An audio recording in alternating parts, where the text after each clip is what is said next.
کیا مسئلہ ہے؟ یہ دریا جب خشک ہوتا ہے تو ہم کیا کرتے ہیں کہ ہر سال ایک خوبصورت نوجوان کماری لڑکی اس کو سجاتے ہیں، اس کو دلہن بناتے ہیں، اس کو باقاعدہ دلہن کا جیسا مکمل طور پر زیورات سے آراستہ کرتے ہیں، دلہن کا لباس پہنا کر اس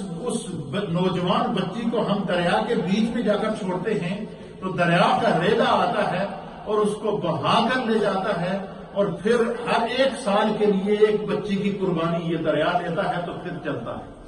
تو یہ رسم ہماری آج سے بھی برسوں سے چلی آ رہی ہے، تو حضرت عمر بن العاص رضی اللہ تعالیٰ عنہ نے ان کو روک دیا۔ آپ نے فرمایا تمہارے ہاں تو یہ رسم چل رہی ہوگی لیکن اسلام میں ایسی کوئی رسم نہیں ہے۔ آپ ایسا کریں کہ آپ اس وقت تک اس بچی کی قربانی پیش نہ کریں جب تک کہ میں امیر المؤمنین خلیفۃ المسلمین جناب سیدنا فاروق اعظم رضی اللہ تعالی عنہ سے جا کر اس مسئلے میں ڈسکس نہ کر لوں، اس مسئلے کا حل نہ پوچھ لوں۔ امیر المؤمنین نے اگر اجازت دی تو ہم آپ کی اس رسم کو جاری رکھیں گے، جو احکامات امیر المؤمنین دیں گے ہم اس کو قبول کریں گے۔ حضرت عمرو بن العاص رضی اللہ تعالی عنہ نے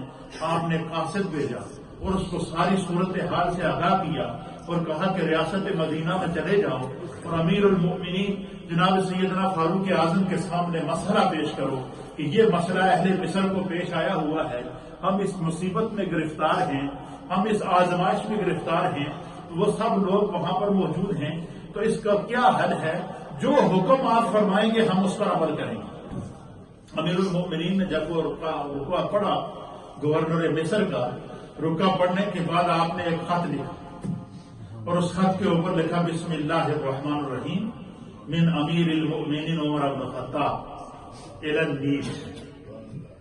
تو لکھا بسم اللہ کے نام سے شروع کرتا ہوں، یہ خط مسلمانوں کے امیر عمر بن خطاب کی جانب سے دریائے نیل کے نام ہے۔ یہ اس کی ہیڈنگ تھی، ہیڈ لائن تھی، یہ اس خط کی کیا تھی؟ ہیڈ لائن تھی۔ اس کے اوپر اس خط کے اندر آپ نے لکھا کہ اے نیل، اے دریا، اگر تو خدا کے حکم سے چلتا ہے تو عمر تمہیں حکم دیتا ہے کہ بہنا شروع کر دے، آئندہ نہ رکنا۔ اگر تو خدا کے حکم سے نہیں چلتا، کسی اور کے قبضے میں ہے، کسی اور کی ملکیت میں ہے، تو عمر کی امت، عمر کی رایا اتنی بے توقیر نہیں ہے کہ تمہیں قربانی دے، ہمیں تمہاری ضرورت نہیں ہے۔ آپ نے اس خط کو لفافے میں لپیٹا، لپیٹنے کے بعد جو قاصد کو دیا اور عمر بن العاص رضی اللہ تعالیٰ عنہ کے لیے پیغام بھیجا، ان سے کہا کہ جس طریقے سے اہل مصر اس دریا کے سامنے جمع ہوتے تھے اور جس طریقے سے جمع ہو کر وہاں پر دوشیزہ لڑکی کو دلہن بنا کر اس دریا کے اندر چھوڑتے تھے، ان تمام خواتین و احباب کو وہاں جمع کرو، اور جمع کرنے کے بعد دریا کے بیچ میں جہاں پر لڑکی کو چھوڑ کر پیچھے آتے تھے وہاں جا کر یہ خط وہاں چھوڑ کر کہہ دینا کہ اے نیل، عمر کا تمہارے لیے حکم آیا ہے، ذرا اس کو پڑھ لو۔ اہل سیر نے لکھا ہے البدایہ والنہایہ کے اندر، تاریخ امم والملائک کے اندر، اسی طریقے سے دیگر اہل سیر نے اس واقعے کو لکھا ہے۔ فاروق اعظم رضی اللہ تعالیٰ عنہ کے فضائل کے اندر علامہ ابن اسیر جزری رحمۃ اللہ علیہ نے اس واقعے کو نقل فرمایا ہے کہ جب وہ خط مصر میں پہنچا تمام اہل مصر کو جمع کیا، سارے اہل مصر جمع ہو گئے، اور سارے اہل مصر کے جمع ہونے کے بعد اس خط کو دریائے نیل کے بیچ میں چھوڑ کر قاسم نے اعلان کیا کہ اے دریا، یہ خط عمر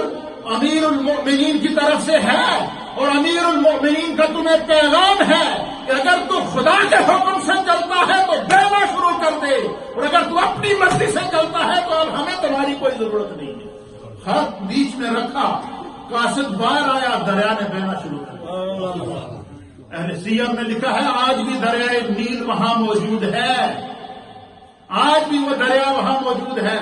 وہ دن اور یہ دن پھر دریا خشک نہیں ہوا، دریا خشک نہیں ہوا۔ پھر ایک مرتبہ حدیث روایت کے اندر آتا ہے، اہل سیر علامہ ابن اسیر جزری لکھتے ہیں، فاروق اعظم کا دور اقتدار تھا، آپ کا دور خلافت تھا، آپ مسجد میں تشریف فرما ہیں، سامنے رایا بیٹھی ہوئی ہے، مخلوق خدا آپ کی مجلس میں بیٹھی ہوئی ہے،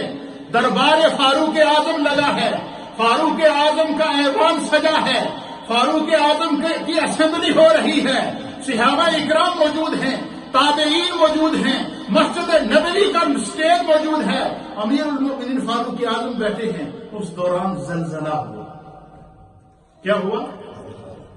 مدینے کی زمین ہلنا شروع ہو گئی۔ فاروق اعظم کے ہاتھ میں درہ، وہ درہ ہمیشہ ہاتھ میں رکھتے تھے، جو بھی کوئی غلطی کرتا تھا یا جو بھی کوئی جرم کرتا تھا، کہ یہ نہیں کہ وہ عدالت میں جائے گا، یعنی فاروق اعظم کے جیسے وہیں سے درہ نکالا اسی وقت سزا دی، اسی وقت چاہے دن ہو یا رات کو، رات کو گشت کیا کرتے تھے، دن کو امور حکومت کو نپٹایا کرتے تھے۔ بیٹھے ہوئے ہیں مسجد نبوی کے اندر، صحابہ موجود ہیں، تابعین موجود ہیں، ایک پورا ایک اجتماع موجود ہے، اور لوگوں کو رسول اللہ کے دین کی محبت